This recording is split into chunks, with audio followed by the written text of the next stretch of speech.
akan menjelaskan sedikit pemahaman saya mengenai kitab Efesus dan kitab Kolose. Yang pertama adalah kitab Efesus.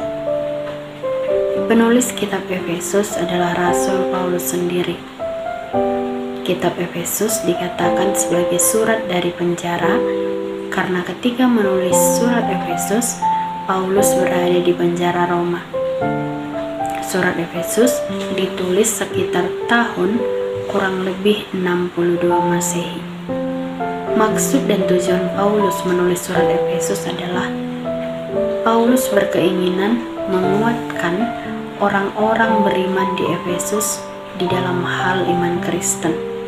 Yang kedua adalah dengan menulis surat Efesus, Paulus ingin menunjukkan kepada jemaat tersebut kesatuan di antara orang-orang Yahudi di dalam tubuh Kristus. Yang ketiga adalah Paulus ingin menyatakan kedudukan mulai dari orang-orang percaya sebagai anggota tubuh Kristus. Ada 3 ciri khas yang menandai surat Efesus. Yang pertama, di dalam Kristus. Artinya adalah setiap berkat rohani maupun setiap persoalan praktis di dalam hidup ini berkaitan dengan perihal berada dalam Kristus.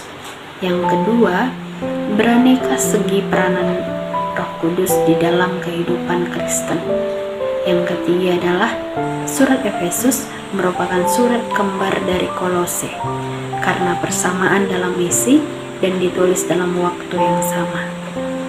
Surat Efesus juga mempunyai 2 inti berita, yaitu secara sederhana terdiri atas 2 tema dasar. Yang pertama adalah bagaimana kita ditebus oleh Allah, yang boleh kita lihat dalam Efesus pasal 1 sampai Efesus pasal 3.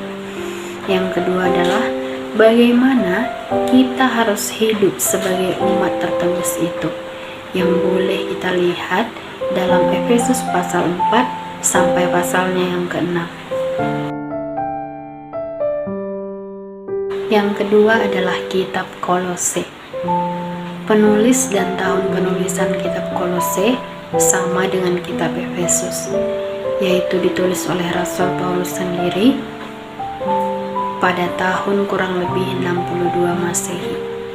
Maksud dan tujuan kitab Kolose adalah untuk memperingatkan jemaat Kolose melawan pengajaran-pengajaran dan praktek-praktek yang salah.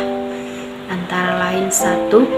Memperingatkan jemaat Kolose untuk melawan filsafat manusia. Yang kedua, memperingatkan mereka untuk melawan segala bentuk penyembahan kepada berhala. Yang ketiga, memperingatkan mereka agar tidak menyembah malaikat-malaikat dan jangan membesarkan dirinya menurut angan-angannya yang salah. Dan yang terakhir adalah memperingatkan jemaat Kolose agar melawan ajaran asketik. 3 ciri khas yang menandai surat Kolose adalah yang pertama, memusatkan perhatian pada kebenaran rangkap 2 dari keutamaan Kristus. Yang kedua adalah dengan tegas meneguhkan kepenuhan kealahan Kristus. Yang ketiga adalah sering dianggap surat kembar bersama Efesus. Yang menjadi inti berita surat Kolose adalah setelah menyampaikan dalam semak dan mengungkapkan rasa syukur karena iman, kasih, dan pengharapan mereka, dan karena mereka terus-menerus maju sebagai orang percaya, maka Paulus memusatkan perhatian pada 2 pokok persoalan yang penting. Pertama, pengajaran yang benar yang boleh kita lihat dari Kolose 1 ayatnya yang ke-13 dan Kolose 2 ayatnya yang ke-23. Dan yang kedua adalah nasihat-nasihat praktis yang boleh kita lihat dalam Kolose 3 ayat 1 sampai 4 dan ayat yang ke-6.